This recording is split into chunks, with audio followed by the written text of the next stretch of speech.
Good morning, everybody. Welcome to the Farzy Show. My name is Marc Farzetta. We are here at the Steven Singer Studios. Farzy Show is presented by Destination Retirement and DestinationRetirement.com.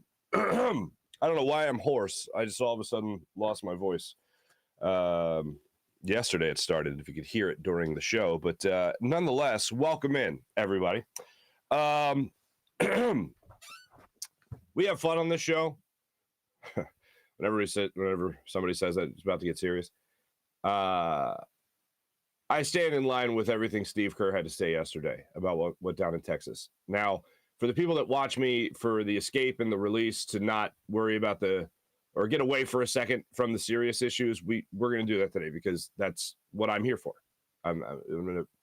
My job is to, talk about your favorite sports teams and have fun and all that, but I just wanted to let you know that if this has hit you different than a lot of other things that have happened recently, I'm right there with you.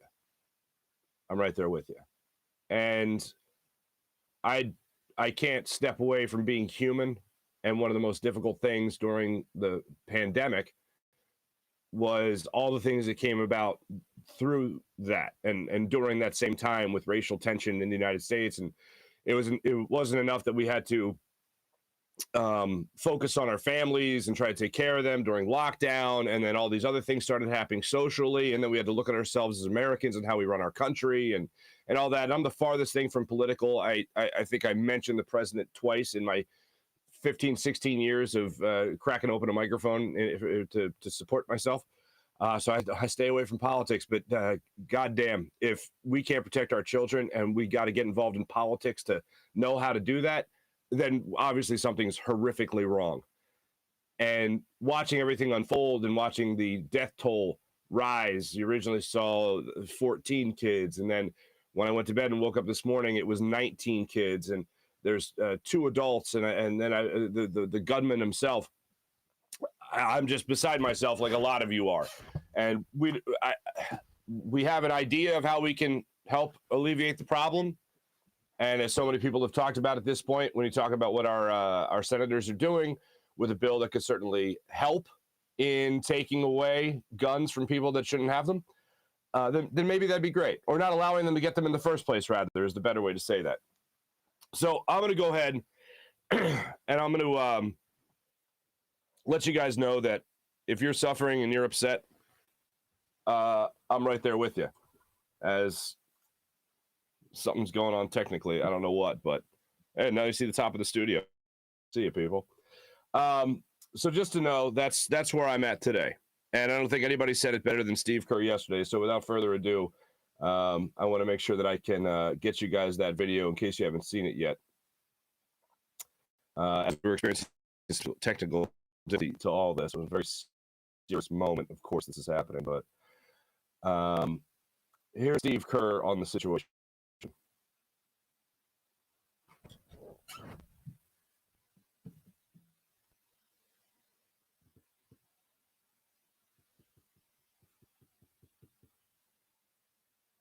I'm not going to talk about basketball. Nothing's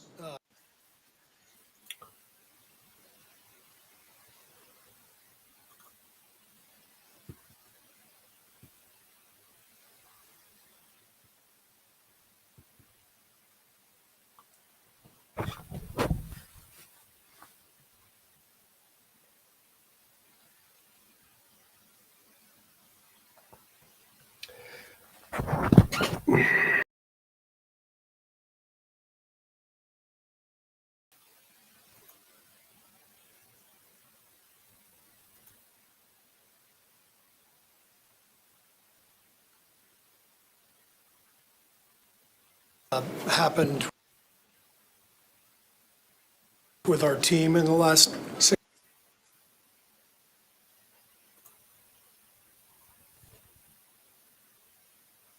hours. We're going to start the same way tonight. Any basketball questions don't matter. Since we left shoot-around, 14 children were killed 400 miles from here, and a teacher. And in the last 10 days, we've had elderly black people killed in a supermarket in Buffalo. We've had Asian churchgoers killed in Southern California, and now we have children murdered at school. When are we going to do something? I'm tired. I'm so tired of getting up here and offering condolences to the devastated families that are out there. I'm so tired of the, I'm sorry, I'm tired of the moments of silence. Enough. There's 50 senators right now who refuse to vote on H.R. 8, which is a background check rule that the House passed a couple of years ago. It's been sitting there for 2 years. And there's a reason they won't vote on it, to hold on to power. So I ask you, Mitch McConnell, ask all of you senators who refuse to do anything about the violence and school shootings and supermarket shootings, I ask you, are you going to put your own desire for power ahead of the lives of our children and our elderly and our churchgoers? Because that's what it looks like. It's what we do every week. So I'm fed up. I've had enough. We're going to play the game tonight, but I want every person here, every person listening to this to think about your own child or grandchild or mother or father or sister, brother. How would you feel if this happened to you today? We can't get numb to this. We can't sit here and just read about it and go, well, let's have a moment of silence. Yeah, go Dubs, you know. Come on, Mavs, let's go. That's what we're going to do. We're going to go play a basketball game. And 50 senators in Washington are going to hold us hostage. Do you realize that 90% of Americans, regardless of political party, want background check, universal background check? 90% of us, we are being held hostage by 50 senators in Washington who refuse to even put it to a vote, despite what we, the American people, want. They won't vote on it because they want to hold on to their own power. It's pathetic. I've had enough. I don't think there's a better way to sum it up than what Steve Kerr had to say yesterday. And it takes an NBA head coach to really start get people going on this. And no, and I'll say this. I give a lot of credit to the people that responded to that on various tweets. There was not one comment I saw that was anything along the lines of, stick to sports or shut up and, coach or anything like that, which lets you know how this is hitting everybody. So you're not alone when you're reading this or you're looking at the story that came out of Texas and seeing these people murdered and thinking to yourself, okay, we're done. This needs to be the last one. And I had a thought pass through my mind when Steve Kerr was doing that rant and I was watching it last night. He says he's tired of the moments of silence for victims, for mass shootings. I think we can all agree that we are all tired of it, the cause of them. So I urge all of us, for the sake of our kids that we send to school, I urge everyone, forget about the silence and make the most noise you have ever made about anything. Whether it's you want to get involved politically, whether or not you just want to say, hey, what's the best way we can take care of our kids? Which the minute that question becomes political, again, is the moment we're all lost. And that's where we are. So make as much noise about this as you can. Forget about silence. Make noise about this issue. Call your senator, write your senator, get involved in this. Because nothing's going to change unless we do that. If the power is really with the people, if we the people really matters, well, then let's step up here. Because you know what? Our leaders aren't. Our leaders aren't going to do it. The only way it's going to happen is if we do it. So it's up to us to get involved. And I'm the farthest thing from political. I just want to protect my kid, both of them, and I'm sure you want to protect yours as well. We're going to do a show today, again, because that's what I'm here for. If you guys want to vent, if you guys have anything to say, when we do chat check and all that stuff, we'll get to it and we'll talk about it. And also, I apologize for the technical difficulties to start the show off. But it was weird. Like last night, it's just like, the thing that kept going around in my brain is it's political to protect your kid. Possibly protecting our kids more than what we are. Like, should be every goal of every human being with children. Like, even if you don't have kids, like doing something for a child, like what's better than that? Like, just making sure that they're either protected or having fun or whatever it might be. And we can't do that. It's just awful, man. It shows you where we are, and it shows you where we need to be as a country. Anyway, thank you for just kind of let me talk there for a second and about something that maybe didn't think I would, but there we are. So anyway, back to the fun, I guess. Let me get you guys in here, and we'll do a little early chat check before we really get into anything. Jimmy Kempski does join the show today. He'll help us understand everything going on through voluntary OTAs down at the NovaCare complex. We will talk sports. We will have some fun, again, because I know some people need that outlet, as you were probably doing what I was doing, which is just following every piece of what was coming out yesterday and scrolling Twitter and trying to find more information about what the hell was going on in Texas. So I'm going to get you guys involved early in the show because I know you guys are very much along the same lines I am when it comes to a lot of this stuff. Oh my God, April, I love you too. No parent is feeling good today. Mally, you're very kind. I mean, look, we all know the facts. Like I said, like I don't know who I don't know who can possibly look at a situation where it's a threat to take away a gun, like right to bear arms. I understand that, okay? And I'm not saying go around to every house and take away guns. I'm not saying that. If you own a gun and you're a responsible American human being and you're not on any psych chart or anything like that, then yeah, I'm not talking about that. But I don't know what goes through somebody's mind when they're like, okay, now hold on a second. You're going to limit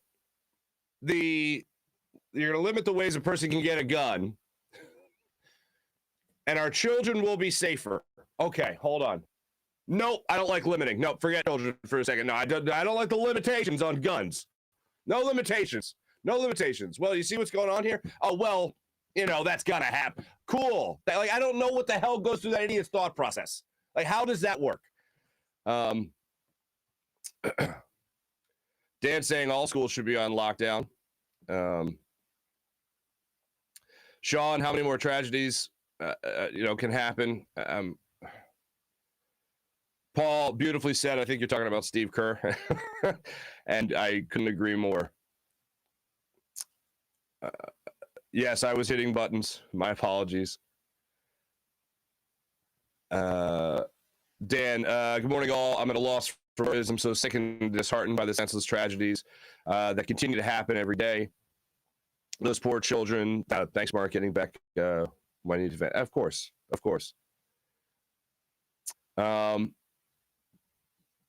April, it's coming. I promise you. Now I'm going back to the top of the chat, getting the distraction from, and I'm not even going to say distraction. I'm going to say outlet, because none of us can be distracted from that. That's number one on my mind today, and I don't like talking about anything that's political because there's two sides to every story and everything. But how could there be a second side to the story of protecting your damn kids, our kids?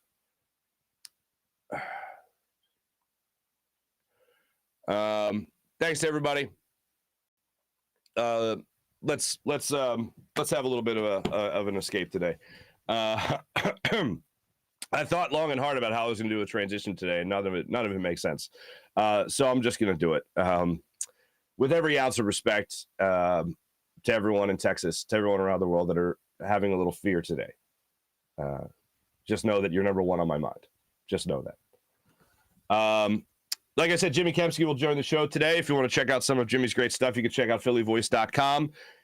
He's got some great stories breaking down new additions to the Birds, including his latest one, A.J. Brown. He'll talk about that when he joins the show a little bit later. And, of course, follow Jimmy on Twitter. I was a little worried about Jimmy yesterday when I highlighted it. Jimmy, I was going through his Twitter feed because I was looking for his latest Eagles edition breakdown, their latest edition. And in this case, it was A.J. Brown.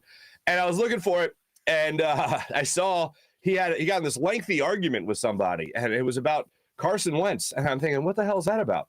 And sure enough, it was an argument that he was having with himself to diffuse anyone else arguing with him about Carson Wentz.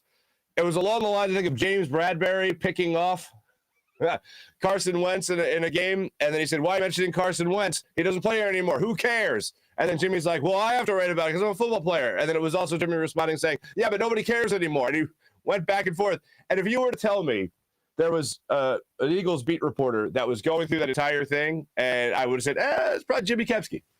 Probably Jimmy Kempski. So Jimmy talks to us today about that little back and forth he had with himself about Carson Wentz, and also what's going on at Eagles OTAs. Phillies yesterday. What if I told you Bryce Harper would step to the plate in the top of the ninth inning of a ball game that was pretty dull? Kyle Gibson did okay, allowed 2 runs. But steps to the plate in the ninth inning, you're down a run. You got a runner on base. And Bryce Harper blasts a home run to the Chop House, I believe they call it, in right field in Atlanta, or just outside Atlanta, wherever the hell they are now. And sure, what did you know? Phillies go up a run, only to lose that lead in the bottom of the ninth inning. Much thanks to the hero of the day yesterday, the Roman Quinn, who had that great throw home, all that stuff we were talking about yesterday. He gets caught up with Nick Castellanos. Nick Castellanos was in right. You had that Roman Quinn fella in center field. Every ball, to all the people that are playing the sport, every ball that a center fielder can get to is his ball. Every ball hit to the outfield, in theory, is the center fielder's ball. And for whatever reason, Roman Quinn and Nick Castellanos got their signals crossed yesterday, and that ball dropped in, allowing the tying run to score, and then later the Phillies lose the game to the Braves. Not the way you really are going to start momentum, by winning a big game to start the series. 7-3 win. And then all of a sudden yesterday, you fall to those Atlanta Braves. That's not the way any of us wanted to see it go down.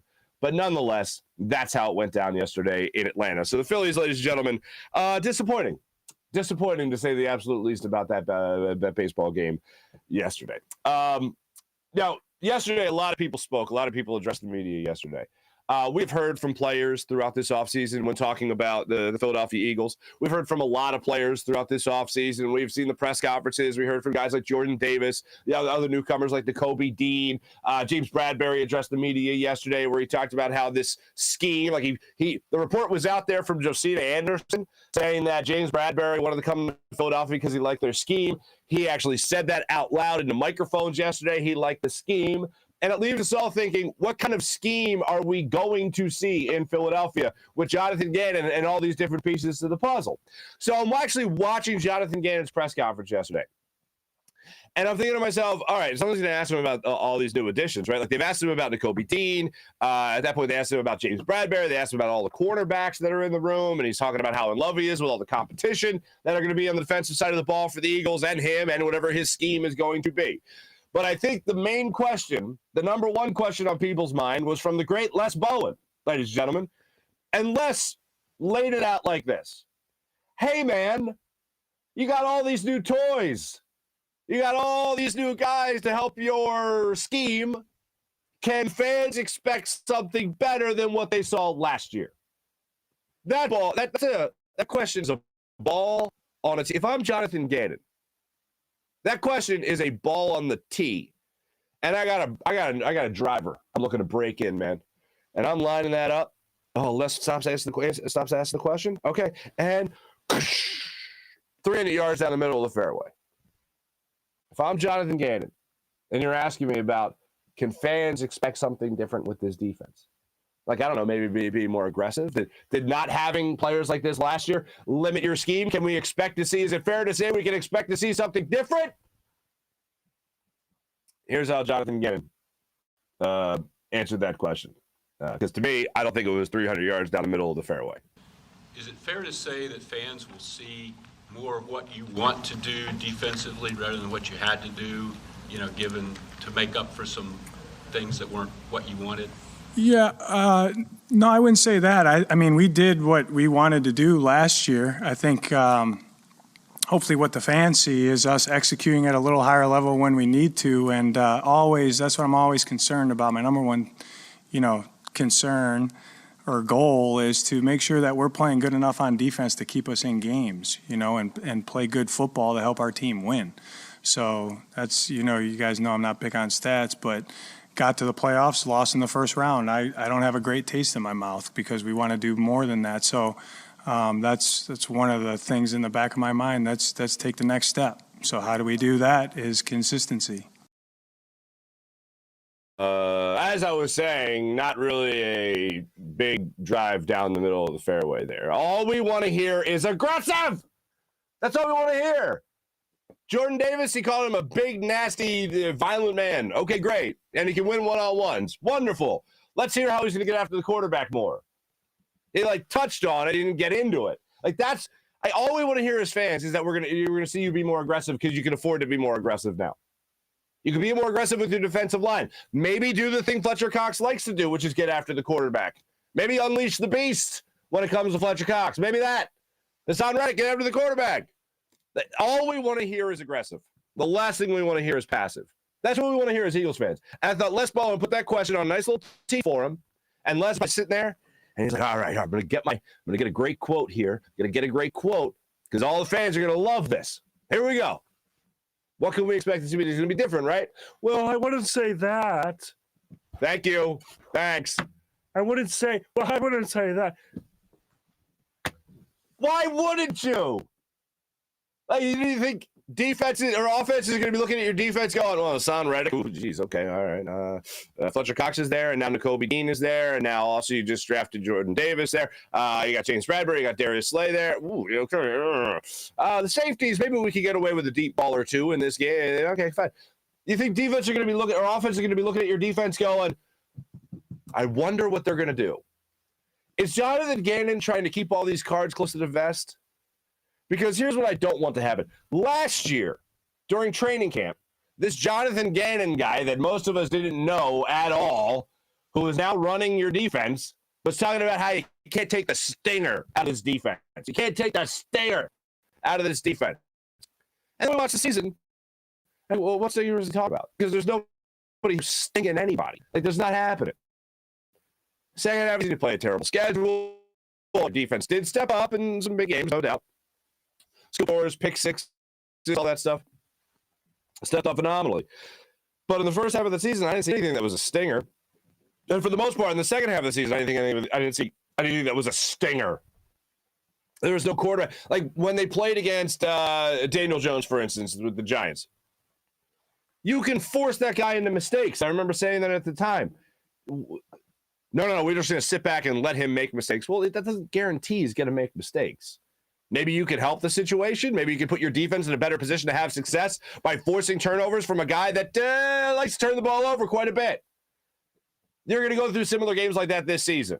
You got the pieces here. What I don't want to see is, oh, well, those guys will just naturally make plays. No. You need a scheme. You need a play design. You need something that will get after the quarterback on a more regular basis or get into the backfield on a more regular basis. You have the defensive backs right now. I think James Bradbury will be better than Steven Nelson. I thought Steven Nelson did a good job for the Eagles last year. Darius Slay, I think, will have another good year. Your question mark is still at the safety position. The Eagles still have a lot of work to do there. When we talk to Jimmy Kempski, he'll give us the latest as to whether or not a guy like Jesse Bates can actually come to Philadelphia. We'll see if that can happen. But if you're going to be able to rush the passer with your linebacking core or your edge rushers, and by the way, if you didn't see this already, the Eagles have broken away their edge rushers from the rest of the defensive line. Those guys are doing their own thing right now. So when it comes to practice, the D-line isn't all together anymore. You have edge rushers separated to get a little bit more one-on-one special attention, which is what I needed so desperately when I was a kid. But when it comes to this defensive line, they've broken it up, and they should think of a second there, a little 3-4 scheme. Nakobe Dean in the middle of that play nose tackle every once in a while like he did while he was at Georgia? It's quite possible. But all we wanted to hear in that answer from Jonathan Gannon was that you're going to be more aggressive. We can afford to be more aggressive. I don't think that's showing your cards at all. I don't think it's showing your cards too much. I think it's just letting people know, look at the talent that we have. I would say we have upgraded positions this year. Even if you don't want to put pressure on your rookies, hey, Hassan Reddick's here. Yeah, okay. How are you going to use them? Are you going to use them on that souped-up Jannard Avery role that you had Jannard Avery in last year? How are you going to use them? Because I would go and assume that would be the way it is. How did the start of training camp last year start with? How did he get his first press conference training camp last year? How did it start with? With those people on defense. How did it start with? Oh, we got a stinger, and then how he goes through stacking your defense through an entire offseason, and it's like, well, we might. I wouldn't say we'll do things different. Oh, thanks, Buzzkill. Thank you. So that's what we had from Jonathan Gannon yesterday. Before we talk to our man Jimmy, let me tell you guys about the great people. No way. Did I lose my camera again? Jimmy, you still hearing me? You're still hearing me, right? All right, this is the video portion. The podcast. This is for the people on the podcast. This is the one time you are getting exactly what the people watching the show are getting, except they have a picture of me smiling. And every time I talk, there's a little wave of sound pulsating from my beautiful bald head. So there you go. But let me tell you right now about the great people at Destination Retirement, destinationretirement.com. Mike Seibert is a retirement income certified professional at Destination Retirement LLC and a proud partner of 1847 Financial and an advisor for Eagles, Sixers, and Phillies fans only, and maybe next year the Flyers. When it comes to long-term savings, why are you giving up the current enjoyment of your income?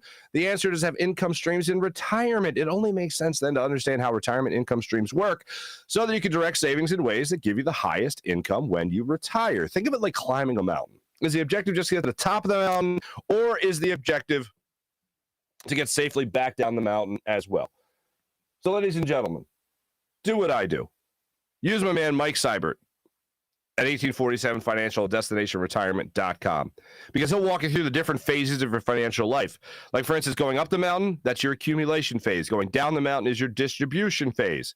When you talk about college savings for your kids, let Mike show you an efficient way to help pay for your kids' college education and still retire on your own terms. Your first step is to avoid starting your growth cycle over by depleting accounts like 529 for big expenses like college. You don't want to lose your position on your growth cycle and have to start over. You can't get that time back. Instead, set yourself up with the ability to use vehicles that you can take money out of without starting your growth cycle over. Find out how your annual retirement savings can help your college savings, and how your annual retirement and how your college savings can help your retirement savings. Michael, set up your own portal and retirement analyzer, then use the software to help you navigate through the different phases of your financial life. For questions or to set up a meeting with Mike, you can email him at gobirds@1847financial.com. That's gobirds@1847financial.com. Or you can call his office at 484-275-6035. That's 484-275-6035. Once again, gobirds@1847financial.com, and Mike will help you out when it comes to getting ready for retirement. You can also visit his website at destinationretirement.com. That's destinationretirement.com. And as always, go Birds. Let me tell you about Steven Singer of Steven Singer Jewelers, the other corner of 8th and Walnut, right there on Jewelers Row.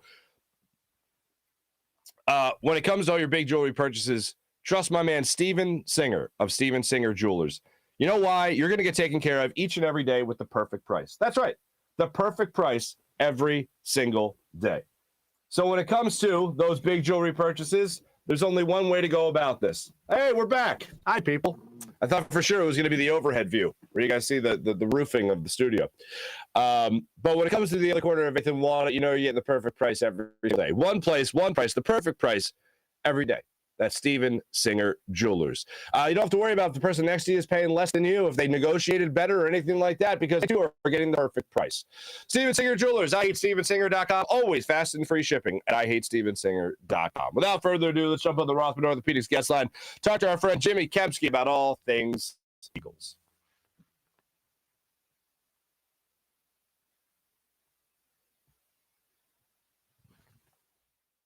Joining us right now, the Rothman Orthopedics guest line from one of your favorite publications, one of your favorite writers, a man that I was unsure of whether or not he lost his mind just a couple of days ago. We'll check in with him right now from PhillyVoice.com, the great Jimmy Kempski. What's up, Jimmy? How are you, man? I'm great. Okay, good, because I saw people starting to go back and forth. Like I was reading your Twitter, and I saw the back and forth you were having in my mind with somebody. Right. About Carson Wentz. And I was like, man, this guy's a jerk. What the hell? And then I see it's just you arguing with yourself. Like anytime I mention Carson Wentz's name in any form, that is basically the conversation that ensues. So I just figured I'd have that conversation, get it out of the way before actually having it with the people that are going to respond on Twitter. So gotcha. That's what all was about. That's what that was all about. I thought if something was going to cause an Eagles writer to lose their mind, it would be like Nick Foles possibly the Eagles having interest in Nick Foles possibly returning as a backup quarterback here in Philadelphia. I thought that would be the thing to tip the scales. No, it was just the claiming of Jimmy Moreland, who was released by the Texans, and I just happened to mention that Jimmy Moreland had picked off Carson Wentz week 1 during the 2020 season. Actually, that game was going well for the Eagles until he picked them off, and that's sort of when the season went downhill very quickly.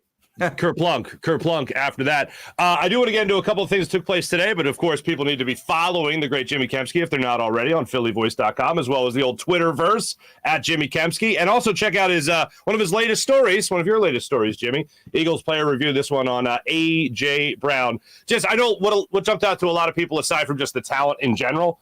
A different body, a different build for wide receiver, a physical wide receiver that he have added in A.J. Brown. Yeah, he's a nice compliment to what they already have. It's an element to their wide receiver room that they didn't already have. He's 6'1", he's 220, and he's a yards after catch machine, really. And they don't have that guy in the wide receiver position. They have a smooth, route running Devontae Smith. They have a speed guy in Quez Watkins, and now they have this guy to sort of complete that trio to go along with Dallas Goedert, who is, arguably borderline top 5 type of tight end. So in my opinion, this is the best trio of wide receivers that they have had in over a decade.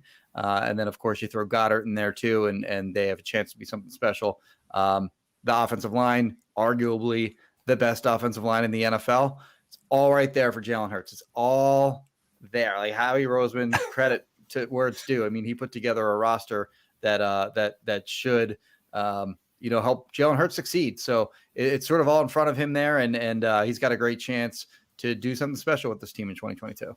All right, so he's got a great chance. We've been following him through the offseason, apparently working out with Tom House and getting things done that way, and working on his accuracy and all the working out with A.J. Brown and everybody. What's your confidence level, Jimmy Kempski, that Jalen Hurts will be able to put together? What's your confidence level that at the end of this season we'll look at Jalen Hurts and go, wow, all right, let's see what more this guy has to offer. So, I mean, we all sort of know what he's about at this point. He's got the intangibles. He's smart. Everyone respects him. He's a leader in the locker room. You can be an amateur. I mean, you can walk in and watch your first football game ever, and you can see that he can make plays with his legs. The concern is just his general throwing ability. Like his arm strength is fine. It's not a detriment. It's not a plus trait for him. But the accuracy, it's troublesome. And I'm for the record, I'm right there with you. People that are talking about the arm strength, I'm like, that's not even no accuracy all the way for him.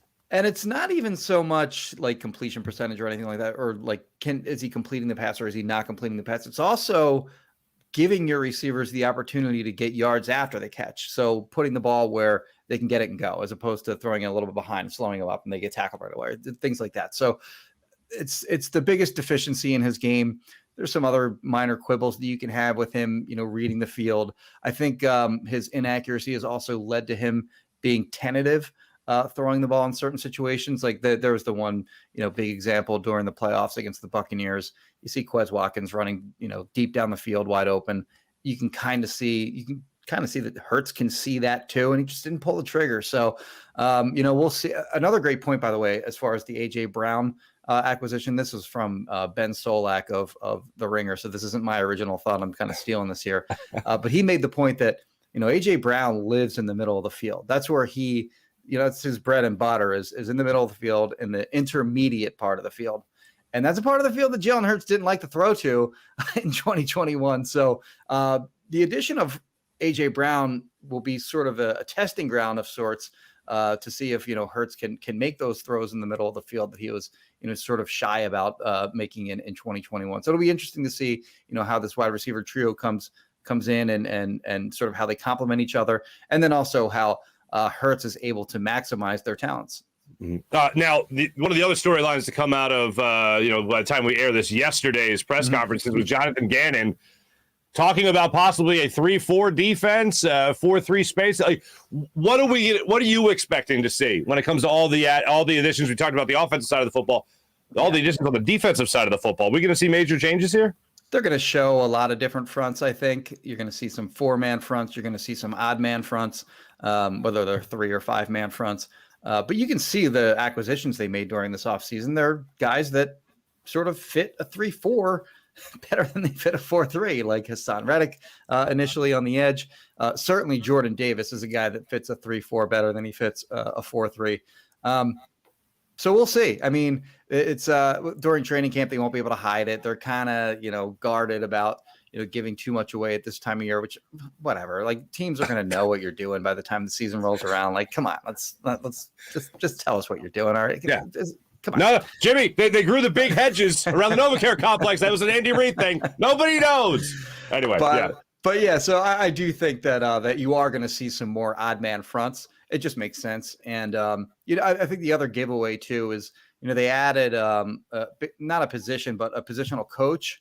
So they had, a regular defensive line coach. They had a regular linebackers coach. And then they added a new coaching position which is headed up by Jeremiah Washburn for basically edge rushers, which didn't exist previously. And it's something that sort of does exist with teams that run a lot more, odd man 3-4 fronts. You talked about best wide receiving core in like a decade for the Eagles and throwing in Dallas Goedert. Okay.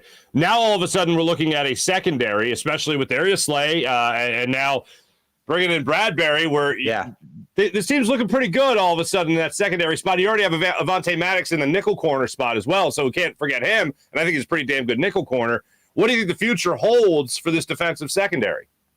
Yeah, Darius Slay had a great year last year. I mean, you look at the 3 games where he made big plays against the Saints, Panthers, and Broncos. If he doesn't make the big plays in those games, they might not go to the playoffs. Like, they might not win 1 or 2 of those games, and then they're not playing in January. So he's obviously a big time playmaker. And then Bradbury's a good solid corner, and he's 6'1", he's over 200 pounds, so he's a bigger guy. I think if the Eagles want to have Slay trail, sort of the faster or the savvy route running guys, he can do that, and then they'll probably allow Bradbury to follow like the bigger receivers.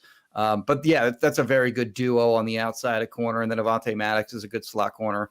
And then you have all these other guys that they added during the season last year and before the season last year, like Zach McPherson, Tay Gowan, Kerry Vincent, Mac McCain, blah, blah, blah, blah, blah, Josiah Scott. Right on the they just added another guy yesterday. So they have all these other really young corners that they can kind of develop in the background while you have 3 quality starters in the game. So like it's a deep position right now, and it's also a talented position at the starting group. Of course, on the back end, you may be going here next, but on the back end, that's sort of the concern area. It's safety with Anthony Harris and Marcus Epps are the projected starters. They did try to sign Marcus Williams previously of the Saints during free agency. He chose Baltimore over the Eagles. They also, I know they had interest in Justin Reed previously of the Texans. He signed with the Chiefs. He signed with the Chiefs while the Eagles were still in on Marcus Williams. So once Williams was gone, Reed was also gone. So that was that. And they wound up not getting a safety. So there was interest. So that might be a tell that there still could be interest in adding the safety. They'll tell you up and down how much they love Anthony Harris and Marcus Epps, and that's really good. But ultimately, I do think that is a position that they are open to continue to add to. Yeah, both great guys. They walk our dogs when we're not home. Just phenomenal Right. human beings. But yeah, you sniff this one out, my friend. Yeah, so Jesse Bates. Yeah. And is there any chance that could still go down? A possible trade there from Cincinnati to the Eagles? The Eagles should certainly be interested in that. Like Sure. Jesse Bates, they franchise tagged him. He's not happy about it. The reporting is that he's you're not going to play on the franchise tag this year. We'll see how that goes. The Bengals are for a team that just went to the Super Bowl. It's kind of weird to talk badly about them, but they're a notoriously cheap franchise. So kind of unpredictable. We'll see what happens with Jesse Bates and his continued unhappiness or whatever as sort of the offseason drags on. But yeah, if the Eagles, were to have interest in a guy like him, they have ammo. I don't think you're going to see them trade either of the first round picks that they have in 2023. I think those are earmarked for a quarterback until Jalen Hurts shows that he's definitively the guy. Right. But until that happens, those picks are earmarked for a quarterback, whether that be for a veteran in a trade or a rookie in the 2023 draft. So I don't think they'll use one of those. But if you second round pick and a player, I think Isaac Seumalo is a guy that maybe makes sense for the Bengals. They would fill a hole at left guard. But I mean, there's a lot of different ways that they could get a deal done with him if they were really interested. But of course, it would need, it takes two to tango on that. Obviously, when you're talking about, trading a player that, he's second team All Pro in 2020. So this is a very good young player, and I think he'd make a lot of sense for the Eagles. But a lot easier said than done. Certainly.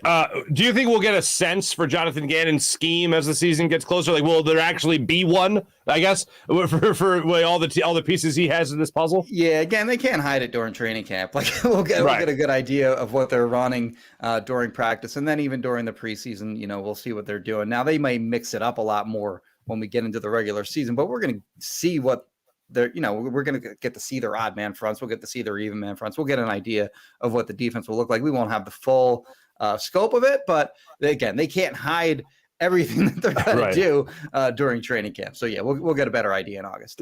Good. I'm certainly looking forward to that. Overall, when it comes to the offseason, Howie Roseman with the draft, with trades to this point, free agency a little bit as well. I hate to go back to it, and I didn't refer to it as this, but it's the year that one former quarterback talked about something you do, like thinking while you're asleep. The thing you do when you think while you're asleep. That's kind of what this reminds me of, except I have a lot more faith in the guys that were acquired this offseason. I'm sorry, what's the question? What's the question?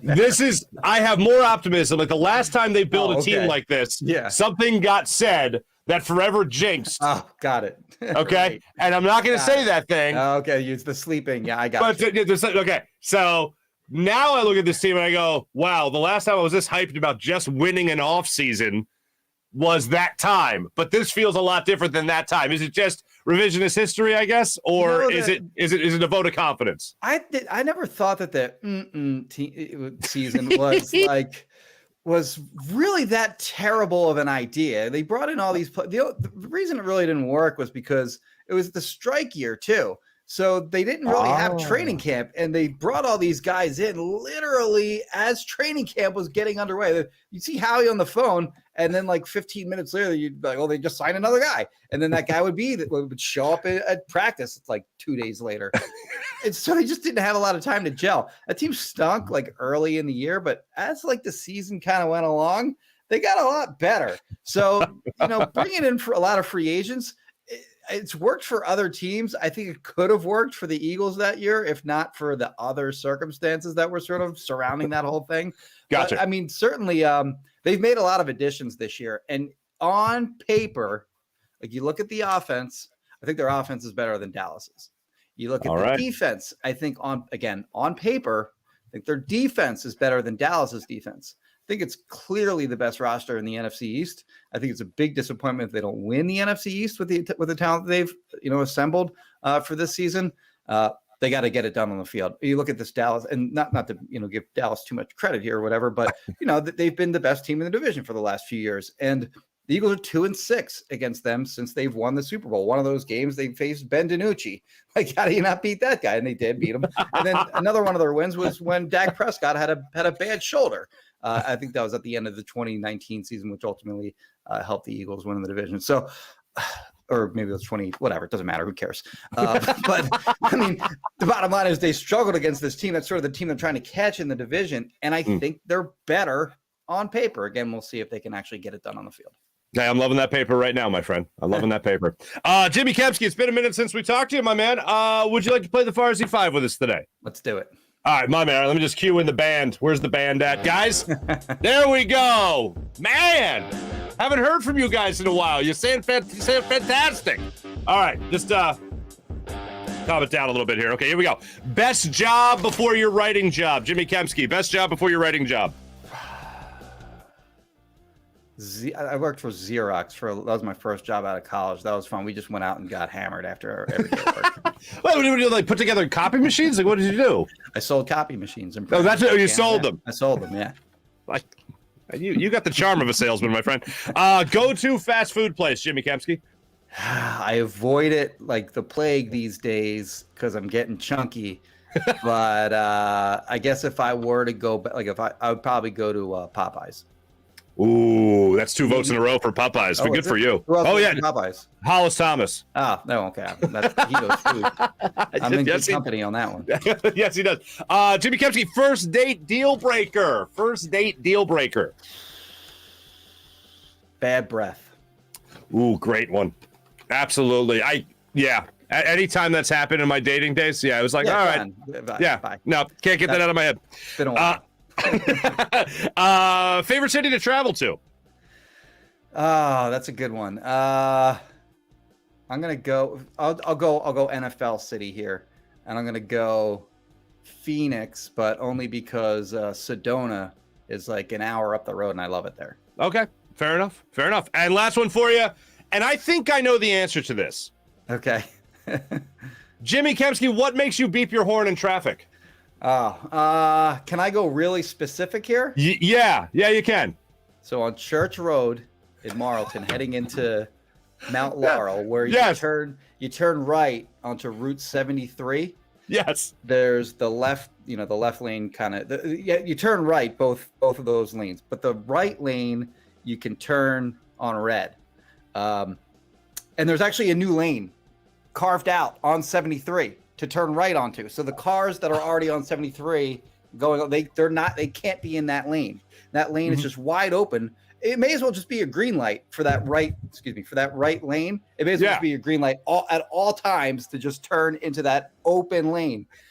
And I swear to God, every time I come up to that light, there's some car sitting there at the front and it doesn't know they just don't know that there's a lane there, like just wide open for them to turn onto. It's right there. Just look at it. It's the cars that are coming. They can't be in that lane. They can't physically be in that lane. Turn into that lane and go. So it drives me insane that they don't turn on red at that light. And I'm sure it's not just all cars that they're just pulling up to that light for the first time ever. It's a light that is very clearly used by the same people over and over and over. And these same people pull up to the light and they just don't turn on red. And it drives me freaking insane. That is when I'm not a big horn user. It might be a little bit of a lie. But in those circumstances, I'll be like, come on, man. Beep, beep, beep, beep. Come on. Go. What did you think it was going to be? It was that. It wasn't. Okay. I know you have tweeted it before in the past, and I don't know what it was, but there's when I used to have to like this one way I would go to work, there was a similar type of situation, and I was like, this is the Kempski. They're pulling a Kempski, and not anti-Kempski, obviously, but in support of Kempski. When you said can I be specific on Church Road? I got one more. Go ahead. This is more generic than the specific example that I just gave. But when you have if 2 lanes and one of them you can go straight only, and the other one you have the option to go straight or also turn right. It's when this lane is the one where you can go straight only. This one's empty, and this one also empty. The car pulls up, and they're not turning right, but they pull into the one where people can go right, and they block off all the people behind them that could be turning right on red. Yeah, they clog it up. Clog it up. When there's a perfectly good lane right next to it where it's taking it to the same place.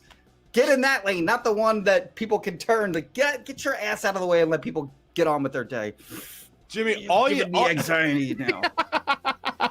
all you want to do is make the world a better place, and there's nothing wrong with right. that. There's nothing wrong with that. Jimmy Kempski, make sure you read him. Philly Voice, phillyvoice.com. Follow him on Twitter, of course, at Jimmy Kempski. Jimmy, always great catching up with you. Guys, you can, okay, thank you very much. They were piping hot today. Jimmy, great catching up with you as always. Read everything Jimmy's got, phillyvoice.com. Thanks, Jimmy Kempski. Yeah, man. Jimmy Kempski joining us on the Rothman Orthopedics guest line. I love when Jimmy was like, all right, can I get specific? Yeah, sure, go ahead. On Church Road. I have seen the thing that he's tweeted before. And he said since then they had that little turn-off lane, which is great. I'd like to call that Jimmy Kempski Boulevard. If there's ever been a turning lane named after anyone, it should be the Kempski turning lane. That should be what it's called. But thanks to Jimmy for joining us there on the Rothman Orthopedics guest line. Let me tell you about the great people at Rothman Orthopedics. When you have orthopedic issues, you need a physician who eats, sleeps, and breathes orthopedics. You need an exceptionally specialized Rothman Orthopedics physician. They not only specialize in orthopedics, but each of their physicians only focuses in on one area of the body, which means you can get past the pain and be what you were. Visit them one of their 30-plus locations in Pennsylvania and New Jersey, including four orthopedic-only urgent cares. Learn more at RothmanOrtho.com. That's RothmanOrtho.com. Rothman Orthopedics, the official orthopedic partner of your Phillies, Sixers, and Flyers. That's RothmanOrthopedics.com. How about the amazing people of Versus? Ladies and gentlemen, Versus Game. If you guys don't know this logo, brand new sponsor of the Farzy Show. Check out this logo. Hit up Versus Game on your phone, in the App Store, Google Play Store. Have yourself a good time and answer our very first official Farzy Show question at Farzy Show on Versus Game app. You can win some cashola there, people. Our first question, who will be higher in the standings? Who will be higher in the standings by May 30th at 11:59 p.m.? Your Fighting Phils or will it be the Miami Marlins? Who will be higher in the standings? Let me know. Answer that question in Versus Game. Download it to your phone and let the games begin. Have yourself a good time with Versus Game. You could bet on stuff with social media. You could bet on stuff in the pop culture. You can bet on stuff, obviously, as we will be doing in sports.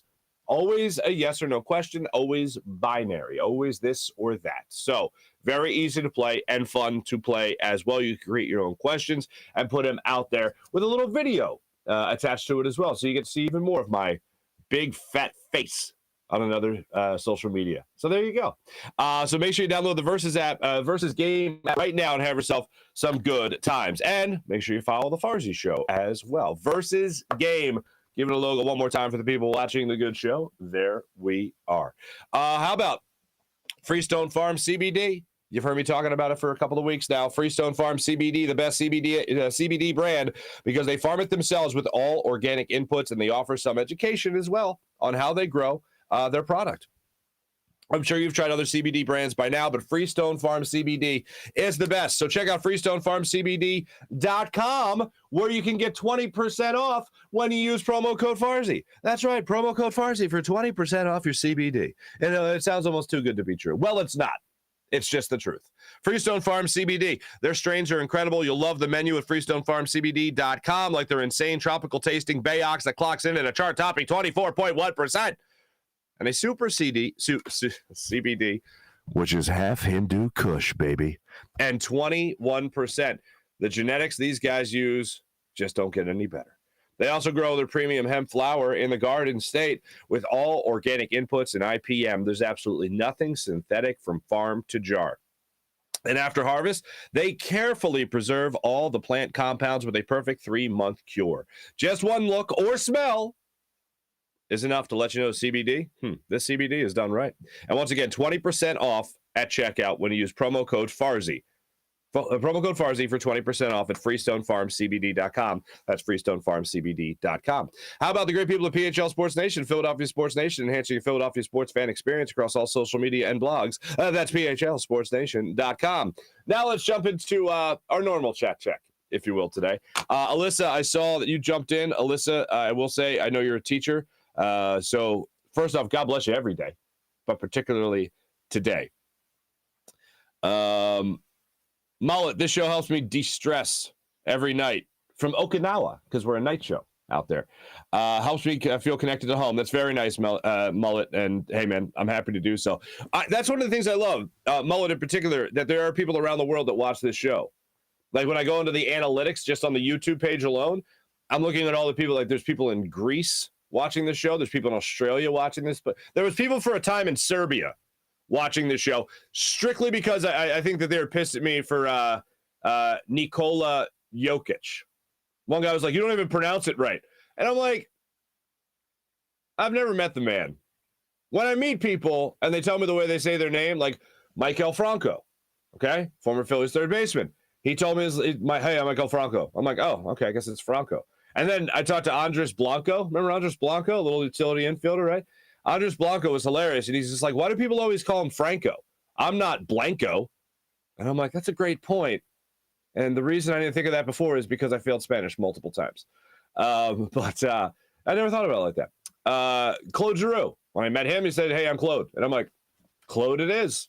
If I met Nikola Jokic, I think it would be different. But that because I have to think twice about the Eastern European emphasis I put on my words. I'm not as good at that as I am with like something Spanish that I'm a lot more familiar with, or Italian. Anyway, but yeah, or French Canadian, I guess, when you're talking about Claude. So there you go. Mi scusi to the people in Serbia watching the program. But if you're in Serbia and you're a Philadelphian and this show helps you to connect to home as well, I'm here for you. I'm here for you, babe. Oh, we got a couple people in England watching too, over there in London, England. All right.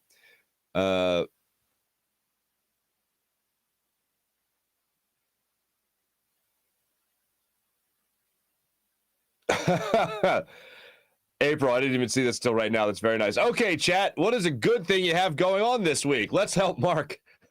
let's help him. Let's help distract him since he's trying to help us. That's very kind, April. Thank you. Alyssa, hello again. Dave Schwartz going to Gettysburg. All right, Gettysburg's beautiful. Love Gettysburg.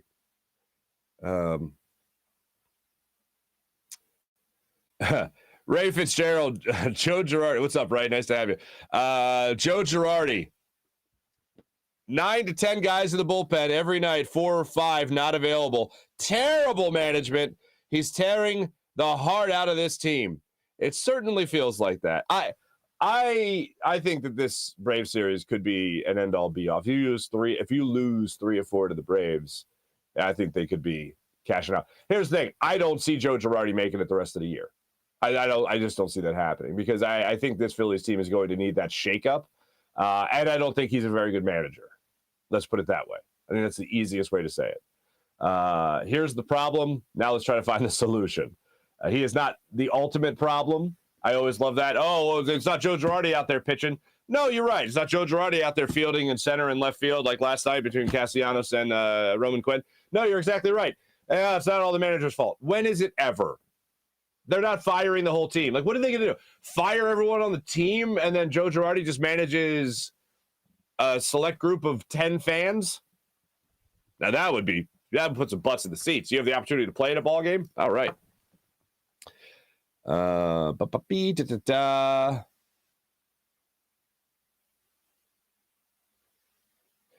Dan, I see your thing about not wanting to joke around today. I get it, man. I get it. No, love you, brother. The pale green shirt is where it's at, Mark. That's styling. Pale green shirt? Is this a pale green shirt? Is that how that's coming off? PJ, men's and men's? No? This is a tan shirt. I don't know what you'd call it. I call it tan. Somebody the other day called it flesh color, thought I was topless doing the program. That's when we go on another social media platform called OnlyFans. All right. Farzy is silent profiling with $3,000 lizard skin shoes. No, not me, man. I will say this. One thing that I've never been is materialistic.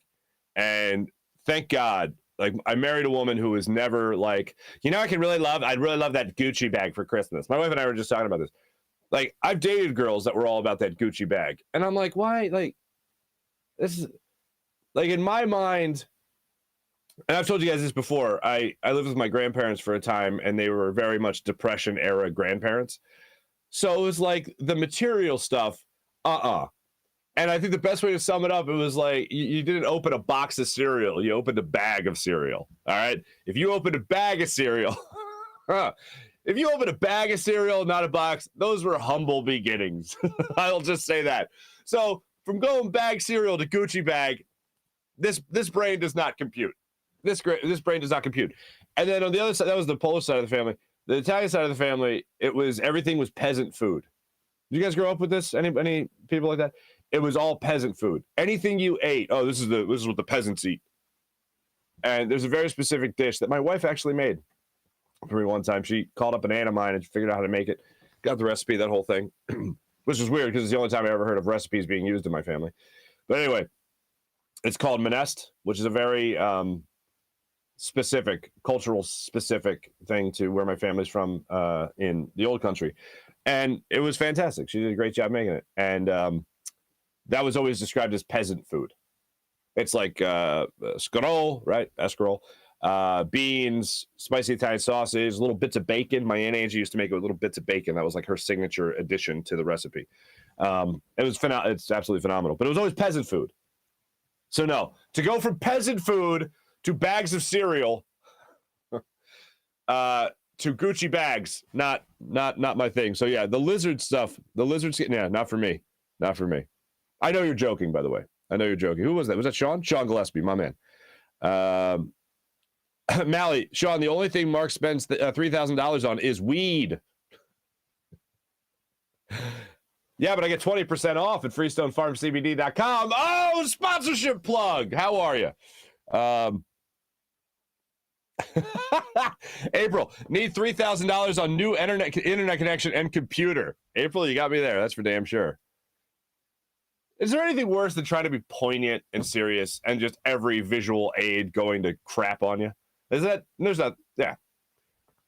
And for this line of work, yes, there's nothing worse than that. Written test for black belt. Oh, what, we get another black belt?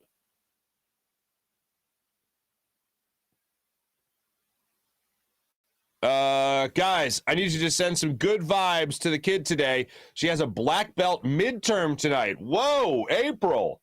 Good luck. That's awesome. Midterm black belt.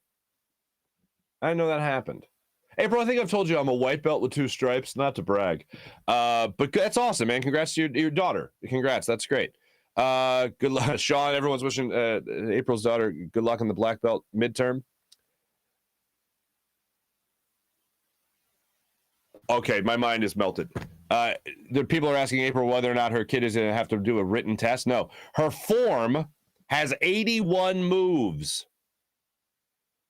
Then she has to spar, then a portion with their current weapon. What? Which is a staff. Oh, she has a staff. She's so for the people that don't know, she's Donatello. All right, that's how my idiot brain breaks down karate.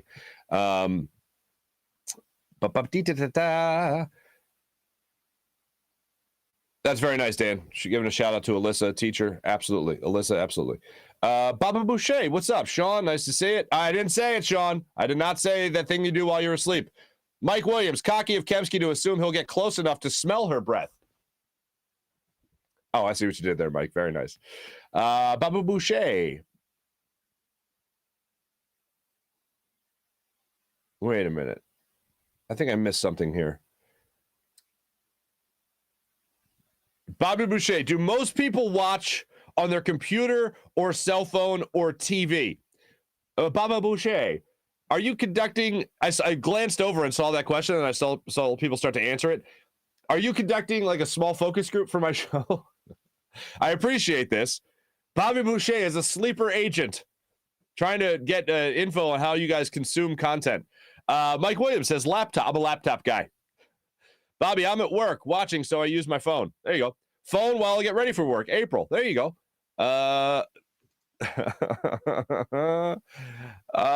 This is great.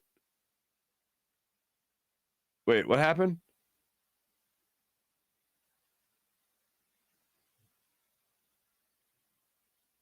Oh, Rob. You're amazing, man. That's very nice.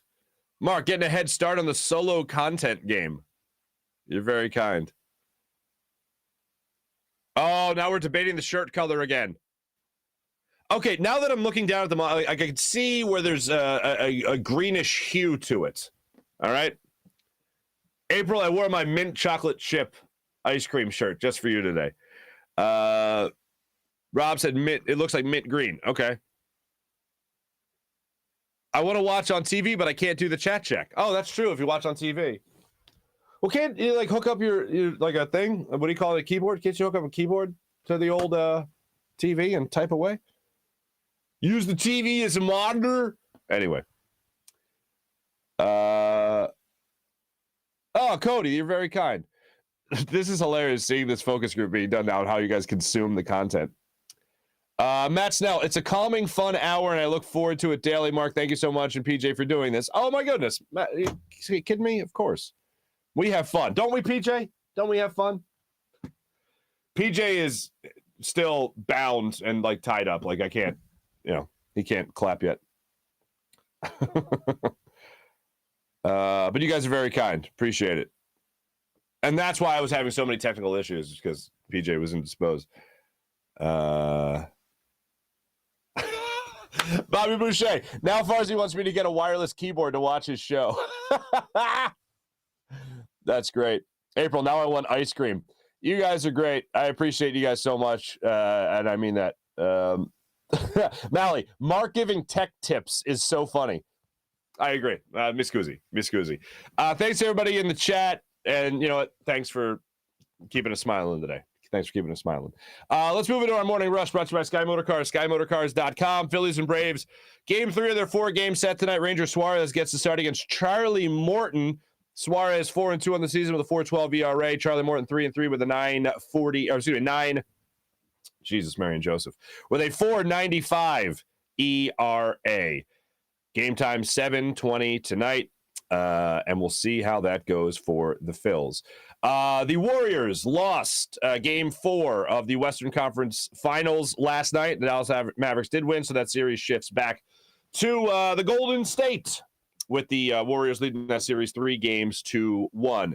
Tonight, Celtics back in action. Celtics back on the hardwood as they'll be in Miami for that series. The Eastern Conference Finals are tied at 2 games apiece, and Boston is at Miami tonight for an 8:30 tip-off.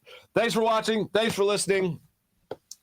On a day like today, yeah, I think we all needed it. So I appreciate it, guys. I'll be back with you guys tomorrow, hopefully with a much better and much more fun and just for my own personal, much more technically sound start to the show. Also, I do want to announce that we will have a special second Farzy show on Friday. That's right. Friday morning, we're doing the show. And then a little bit later in that day, before noon, I can tell you that much, we will have a very special guest. Ray Didinger will be on the show. The second show we do on Friday. Second show, Friday morning. Be there. I'll have announcements on it on social media, but Ray will be on this show, and it'll be on the Friday before his last weekend on the radio with Glenn McNow. And you guys know, I know I've mentioned it many times, I love Ray Didinger. And I look forward to spoiling the hell out of him and embarrassing the hell out of him with how much I love him and how much I know you guys love him as well. I was talking to Ray yesterday, and we were able to work out a time for him to come in a very, very busy week for him.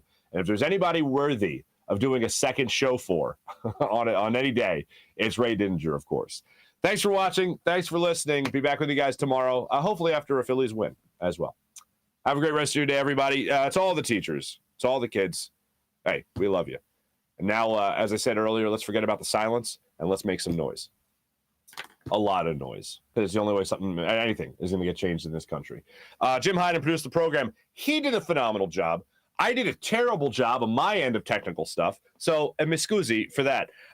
Jim Hyden produced the show. Did a great job. This is a Buzz Sports Entertainment production. My name is Marc Farzy. Have a great rest of your day from the Steven Singer Studios. This is the Farzy Show presented by Destination Retirement, DestinationRetirement.com. Have a great rest of your day, everybody. Thanks. Bye.